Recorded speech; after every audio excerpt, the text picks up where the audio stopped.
தந்தை, மகன், தூய ஆவியானவர் நம்மை நிறைவாக ஆசீர்வதிப்பாராக. நண்பர்களே, மகிழ்ச்சி என்ற வாரத்தில் இருக்கிறோம். ஆண்டவர் இயேசுவினுடைய வல்லமையை, அவர் மகிழ்ச்சியாய் நம்மிடம் வருகிறார் என்ற ஆராதனை. இந்த நாளிலே, இந்த செவ்வாய்க்கிழமையிலே ஆண்டவருடைய முக்கியத்துவத்தை நம்ம வாழ்க்கையில் உணர்ந்தால் அதுதான் ஆசீர்வாதத்துக்கு பாதை என்பதுதான் இந்த நாளுடைய செய்தி. அவர் எனக்கு ரொம்ப முக்கியம், அவரை நான் தேடுவது எனக்கு ரொம்ப முக்கியம், அவருடைய ஆசீர்வாதம் பெற்று இந்த நாளை தொடங்குதல் என்பது எனக்கு மிக மிக அவசியம் என்பதை உணர்கிற பிள்ளைகளுடைய வாழ்க்கையிலே ஆசீர்வாதம். அதுதான் இந்த நாளிலே செவ்வாய்க்கிழமை கூடி ஏற்பது அந்தோனியார் ஜெபத்தில் வல்லமையான இறைவனுடைய அருளை பெற அவரை துதிப்போம். நன்றி என்று சொல்லுங்க. ஆண்டவரே, செவ்வாய்க்கிழமை ஆராதிக்கிறேன், துதிக்கிறேன். நன்றி ராஜா, நன்றி தகப்பனே, இறைவா வழி நடத்துங்க, அப்பா ஆசீர்வதிங்க, ஆண்டவரே உங்க வல்லமை நான் நிரப்புங்கப்பா, உங்களிடம் ஒப்பு கொடுக்கிறேன் என்று எல்லாவற்றையும் ஒப்பு கொடுங்க.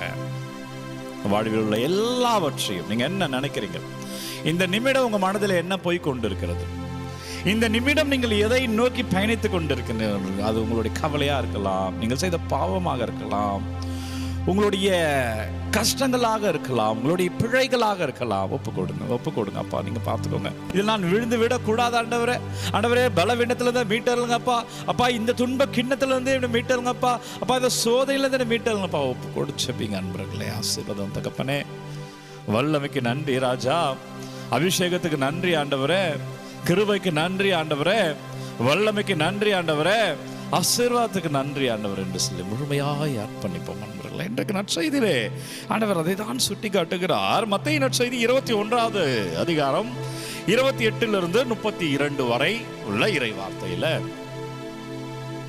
ஒரு தந்தை 2 மகன்கள். இந்த தந்தை 2 மகன்களிடம் சென்று ஒரு வேலை சொல்லுகிறார். முதலில் உள்ளவன் நான் செய்கிறேன் என்கிறான், ஆனால் அவன் செய்யவில்லை. இரண்டாவது உள்ளவன் செய்ய முடியாது என்கிறான், ஆனால் மனமாறி செய்கிறான். இதுல யாரு சிறந்தவர்கள் என்ற கேள்வியை ஆண்டவரை பார்த்து கேள்வி கேட்டவர்களிடம் ஆண்டவர் கேட்கிறார். இதுல யார் கரெக்டா செய்யறாங்க, நீங்க சொல்லுங்க, இதுல யார் கரெக்டா செய்யறாங்கன்னு யோசிச்சு பாருங்க. ஒருத்தன் நான் செய்கிறேன் என்கிறான், ஆனா செய்யல. மற்றொருவன் நான் செய்யவில்லை என்கிறான், ஆனால் மனமாறி செய்கிறான். ஏனென்றால் இந்த நற்செய்தியை நம்ம எப்படி பார்க்கிறோம்னா, என்ன சொல்ல வரார் இயேசு? நேற்றைய நற்செய்தியுடைய தொடர்ச்சி தான். நேற்று நற்செய்தியில இயேசு ஒரு கேள்வி கேட்கிறார். திருமுழுக்கு யோவானுக்கு அதிகாரம் எங்கிருந்து வந்தது? விண்ணகத்தில் இருந்தா, மண்ணகத்தில் இருந்தா? அதனுடைய தொடர்ச்சியா ஆண்டவர் இதை சொல்கிறார். ஒருத்தன் செய்கிறேன் என்கிறான், செய்யல. மற்றொருவன் செய்ய முடியாது என்கிறான், மனமாறி செய்கிறான். ஏனென்றால் அன்பர்களே, இது எதை குறிக்கிறது என்றால், ஆண்டவருடைய முக்கியத்துவத்தை திருமுழுக்கு யோவான் வெளிப்படுத்தினார். இயேசு என்ன சொல்ல வராருன்னா, அந்த பரிசேயர்கள், மறைநூல் அறிஞர்கள் திருமுழுக்கு யோவான் அறிவித்த கடவுளை ஏற்றிருந்தால், அவர் ஆண்டவரின் முக்கியத்துவத்தை, ஆண்டவர் வரப்போகிறார், அவருக்கான பாதையை செம்மையாக்க வந்திருக்கிறேன் என்பதை இவர்கள் ஏற்றுக்கொண்டிருந்தால், இந்த இயேசுவை அவர்கள் ஏற்றுக்கொண்டிருப்பார்கள். பாருங்க, இதுதான் சொன்னேன். கடவுள் முக்கியத்துவத்தை அறிந்தால் நம்ம ஆசீர்வாதம். ஒருவேளை அவர்கள் அதை ஏற்றிருந்தால் கடவுளை அவர்கள் கொண்டிருக்க மாட்டார்கள், கடவுளை அவர்கள் சிலுவையில் அறைந்திருக்க மாட்டார்கள், கடவுளுக்கு எதிராக போயிருக்க மாட்டார்கள். யாருக்காக காத்திருந்தார்களோ அவருக்கு எதிராகவே போயிருக்கிறார்கள். ஆண்டவருடைய முக்கியத்துவத்தை உன் வாழ்க்கையில நீ உணரலனா, நீ ஆண்டவருக்கு எதிராக போயிடுவ. ஞாபகம் வச்சுக்கோ. ஒருவேளை திருமுழுக்கு யோவான் அறிவித்ததை இவர்கள் கேட்டு இருந்தால், இவர்கள் மனம் மாறி இருந்தால், இந்த இயேசுதான் கடவுள் என்பதை அவர்கள் அறிந்திருப்பார்கள். அதுதான் ஆண்டவர் சுட்டி காட்டுகிறார். கடவுள் முக்கியத்துவத்தை அறிஞ்சுக்கணும் நண்பர்களே. உங்களுடைய குடும்பத்தில், உங்களுடைய தனிப்பட்ட வாழ்க்கையில், நீங்கள் செய்கிற எல்லா செயல்களிலுமே அப்பாவினுடைய முக்கியத்துவத்தை நீங்கள் அறிந்து கொள்ளணும். ஏனென்றால் அந்த முக்கியத்துவத்தை அறிந்து கொள்கிற பொழுது ஜெபிக்க ஆரம்பிப்போம். அது அடுத்த கட்டத்தை நோக்கி நகரும். இப்போ எனக்கு சாப்பிட்றது முக்கியம் அப்படின்னும் பொழுது, நான் ட்ராவல் பண்ணிகிட்டே இருக்கிறேன், நான் லஞ்சு சாப்பிட்டாதான் நான் இன்னும் அதிகமாக ட்ராவல் பண்ண முடியும், காரோ பைக்கை ஓட்ட முடியும். ஆனால் நான் போக வேண்டிய தூரம் அதிகம். அப்போ எங்கேயாவது ஒரு இடத்துல சாப்பிடணும்னு நினைப்போம்ல. சாப்பிடணும்னு ஆசையோ இருக்கிறதோ இல்லையோ ரெண்டாவது தான். ஆனால் சாப்பிட்டாதான் நான் வண்டி ஓட்ட முடியும்.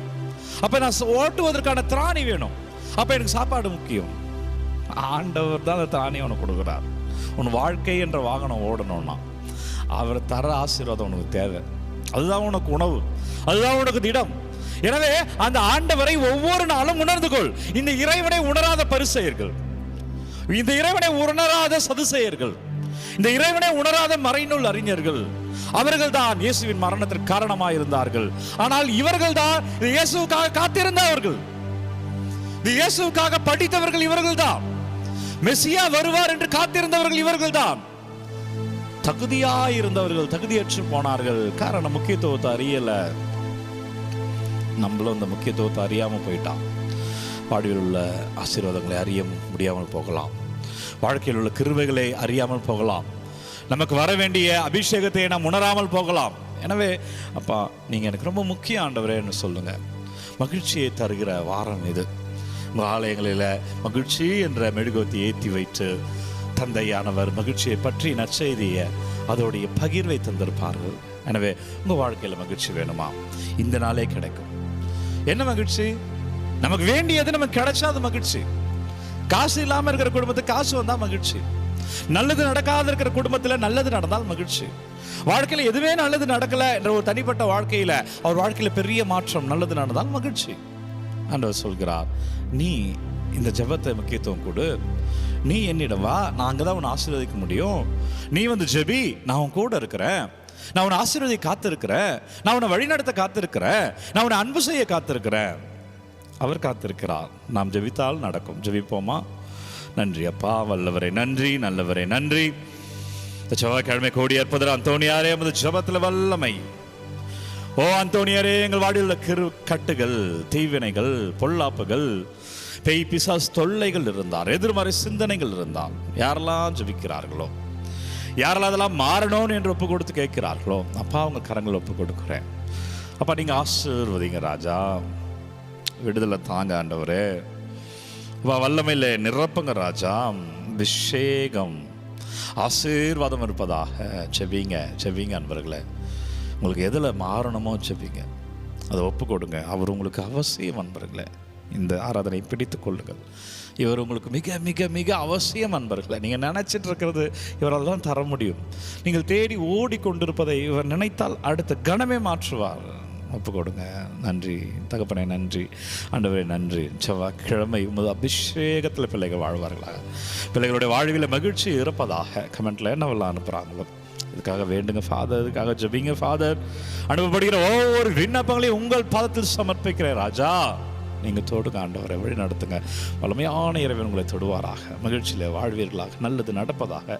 இயேசு கிறிஸ்துவின் திருப்பெயரில் வாழ வல்லமையான இறைவன் நம்மை தலை வணங்கி இந்த ஆசீர்வாதத்தை பெற்றுக்கொள்வோம். எல்லாம் வல்ல இறைவன் தந்தை, மகன், தூய ஆவியார் நம்மை நிறைவாக ஆசீர்வதிப்பாராக. இந்த நாளும் இனிய நாளே. அன்பர்களே, ஒவ்வொரு நாளும் விடியற்காலை 3 மணிக்கு ஆராதனை வழங்கி கொண்டிருக்கிறேன். யாருக்கு தேவை நினைக்கிறீங்களோ அவங்களோட பகிர்ந்து கொள்ளுங்க. உங்கள் விண்ணப்பங்களை கமெண்ட்டில் அனுப்புங்க. உங்களுக்காக நான் தொடர்ந்து ஜெபிக்கிறேன். ஆண்டவர் ரொம்ப முக்கியங்க. ஜெபிங்க, மகிழ்ச்சியாக இருக்கலாம்.